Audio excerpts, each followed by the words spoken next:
Murtala Shu'aibu, wanda aka fi sani da Umar UK, an haife shi a jihar Kano a shekarar 1995 a unguwa Uku Tarauni.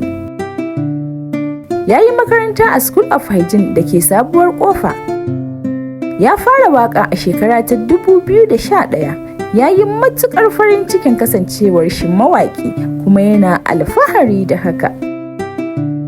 Mawaƙi Umar UK ya yi promoting mawaƙa da dama irin su Abdul DMG, Maryam A. Sadiq.